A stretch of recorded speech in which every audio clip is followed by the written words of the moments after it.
Hello everyone, welcome back on my YouTube channel. Management में आज के लेक्चर में हम लोग डिस्कशन करेंगे principles of controlling. Principles of controlling हमने ऑलरेडी स्टार्ट कर दिया है।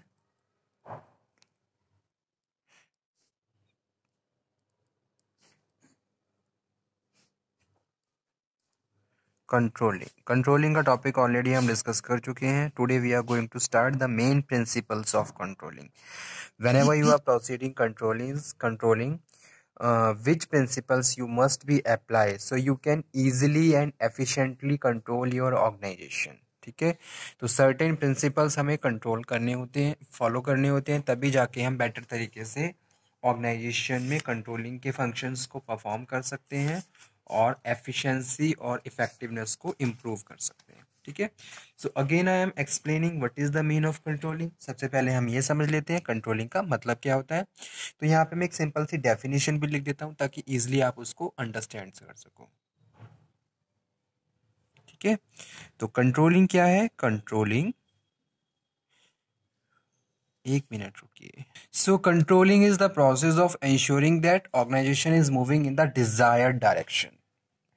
तो कंट्रोलिंग से पहले हमने जो फंक्शंस परफॉर्म किए हैं उनको हम इंश्योर करते हैं। जैसे कि प्लानिंग है, प्लानिंग आपने की है, कितनी सक्सेसफुली आपकी प्लानिंग इम्प्लीमेंट हो रही है, that is evaluate by the controlling. ठीक है, जो भी आपकी प्लानिंग है, जो भी आपकी डिसीजन मेकिंग है, उसको कितना इफेक्टिवली इम्प्लीमेंट किया जा रहा है, that is evaluate supervise by the controlling.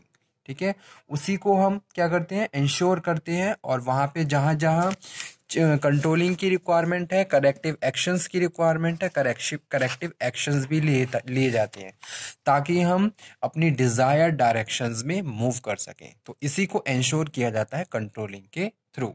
So that's why I am saying controlling is the process of ensuring that organization is moving in the desired direction and the progress is being made toward the achievement of goals. ठीक है, controlling एक तरीके से measurement भी होता है, इसको हम मेजरमेंट भी कह सकते हैं। Measurement of accomplishment against the standard and the corrective deviations. ठीक है, एक तरीके से आप मेजर कर रहे हो एक्चुअल परफॉर्मेंस क्या रही, डिजायर्ड परफॉर्मेंस क्या थी, दोनों के बीच क्या डेविएशंस आए। ठीक है, उन डेविएशंस को आप कैलकुलेट करते हो और बेटर तरीके से फिर अगेन उन पे काम करते हो ताकि हम अपने जो भी हमारा स्टैंडर्ड परफॉर्मेंस है उसको हम अचीव कर सके। ठीक है, तो ये एंश्योरिटी, ये सुपरवाइजिंग, ये सब कंट्रोलिंग के थ्रू ही किया जाता है, जहां डिपार्टमेंट मैनेजर्स और सुपरवाइजर्स ये इंश्योर करके चलते हैं कि भी जो भी हमने प्लान डिसाइड किया था उसके हिसाब से स्टैंडर्ड परफॉर्मेंस और एक्चुअल परफॉर्मेंस में कितना डिफरेंस आ रहा है। ठीक है, अगर डिफरेंस नहीं आ रहा है, it means easily we can achieve our organisational goals and objectives.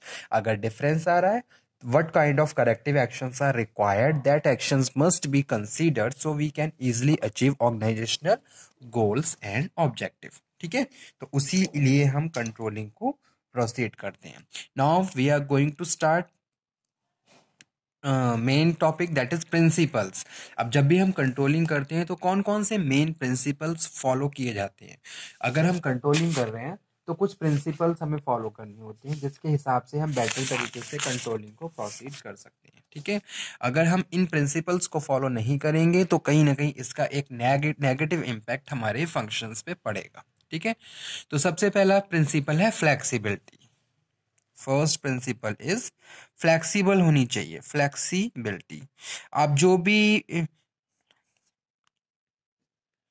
Controlling कर रहे हो उसमें फ्लेक्सिबिलिटी होनी चाहिए। It is important that flexibility should be built into the standards. ठीक है, स्टैंडर्ड्स जो आप बना रहे हो वो फ्लेक्सिबल होनी चाहिए। अगर टाइम पे रिक्वायरमेंट पे चेंजेस की रिक्वायरमेंट है, कोई टाइम ऐसा आया तो उस टाइम पे इजीली आप उस प्लान को थोड़ा चेंज कर सको, अल्टर कर सको, ताकि आप अपनी ऑर्गेनाइजेशन की इफेक्टिवनेस को इम्प्रूव कर सको। ठीक है, तो फ्लेक्सिबल प्लान बनाना चाहिए, फ्लेक्सिबल कंट्रोलिंग होनी चाहिए ताकि हम बेटर तरीके से डिजायर्ड डायरेक्शंस में मूव कर सकें। ठीक है, दे These flexibility will help the controller to make corrective actions for any kind of deviation easily and accurately.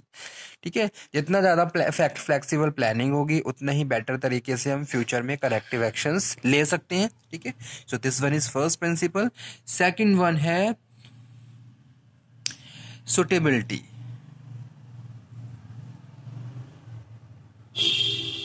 ठीक है, control should be appropriately designed to suit the nature and needs of the activities being controlled.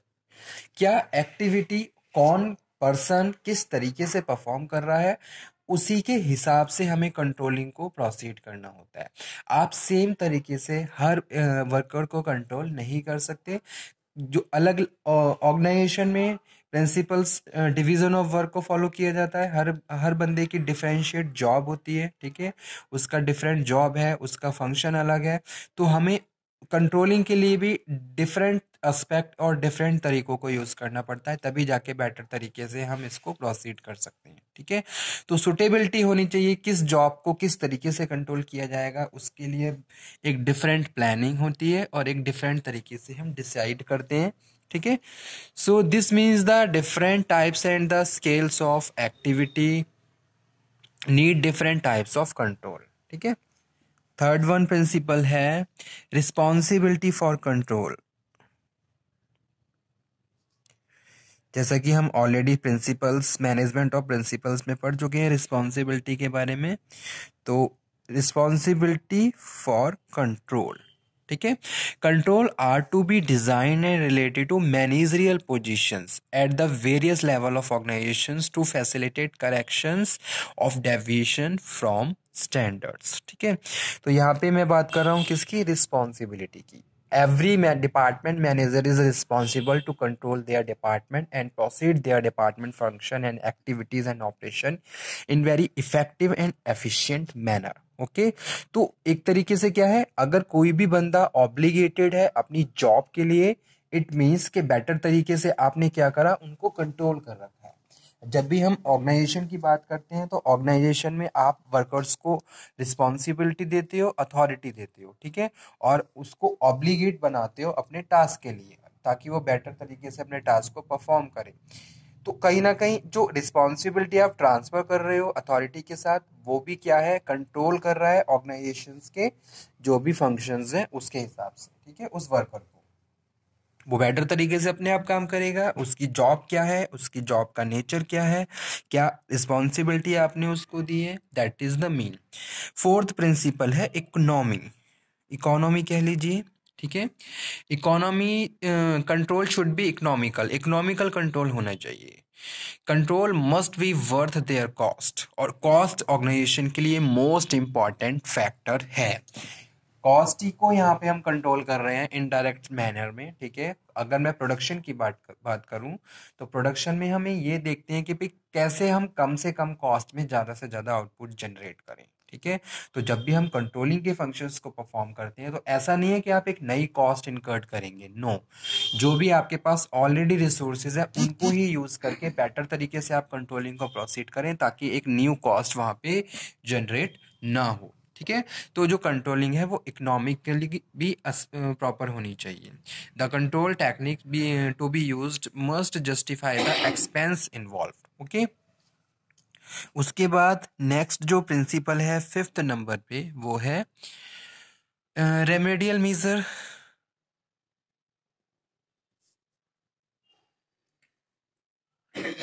Controlling should be lead the remedial actions. The purpose of control is to keep the system on its predetermined track by preferably preventing deviations from occurring. जो भी deviations आ रहे हैं उनको आप इस हिसाब से लीजिए.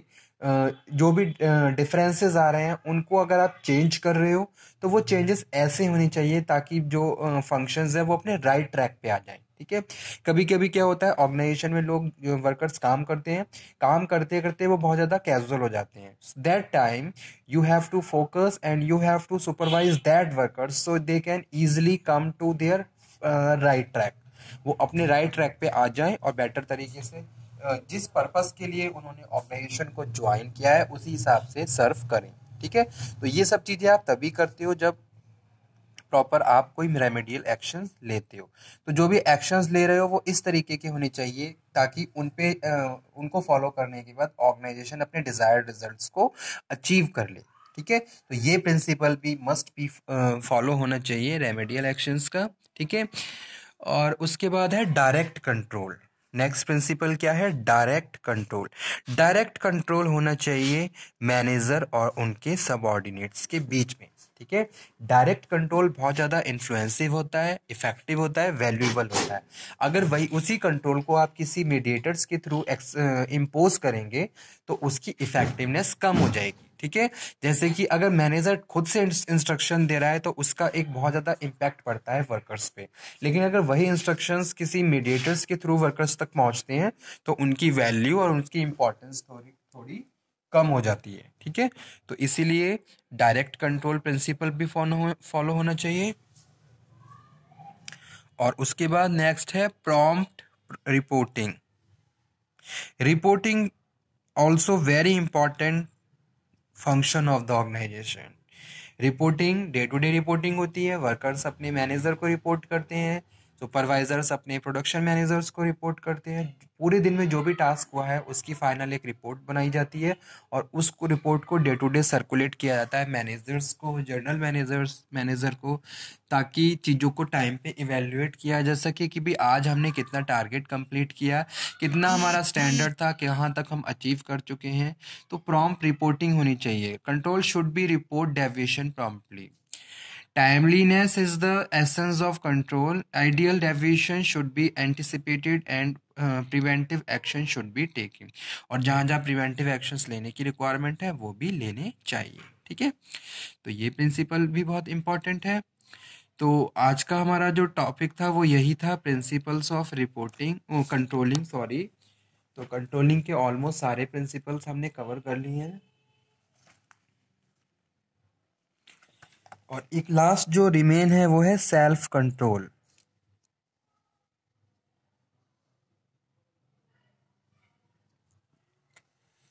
Unit may be planned to control themselves. If a department can have its own goals and control system, much be detailed control can be handled within the department. ठीक है, सेल्फ कंट्रोलिंग भी होनी चाहिए, सेल्फ मोटिवेटेड भी हम होने चाहिए, intrinsic motivations भी हमें होना चाहिए। ठीक है, ऐसा नहीं है बार बार आउटर मोटिवेशन ही आपको मिल रहा है, आप खुद से भी मोटिवेट हो अपने काम के लिए। ठीक है, आप एंथोजियास्टिक वे में, आपके अंदर एक पॉजिटिव जील होनी चाहिए ताकि बेटर तरीके से आप ऑर्गेनाइजेशन को सर्व करो और जो भी आपका जॉब है उसको टाइम पे फिनिश करो। ठीक है, ये भी एक इम्पॉर्टेंट एस्पेक्ट है ऑर्गेनाइजेशन का। ठीक है, तो ये सारे प्रिंसिपल्स फॉलो करते हुए ही हम बेटर तरीके से कंट्रोलिंग के फंक्शंस को प्रोसीड कर सकते हैं और ऑर्गेनाइजेशन को उसके डिजायर्ड डायरेक्शन में मूव कर सकते हैं। तो okay student, thank you very much. आज का टॉपिक यहीं पे फिनिश हुआ। नेक्स्ट लेक्चर में हम फिर से डिस्कशन करेंगे एक नए टॉपिक पर, तब तक आप इसको समझ लीजिए। If you have any doubt query then you can again discuss. Thank you very much.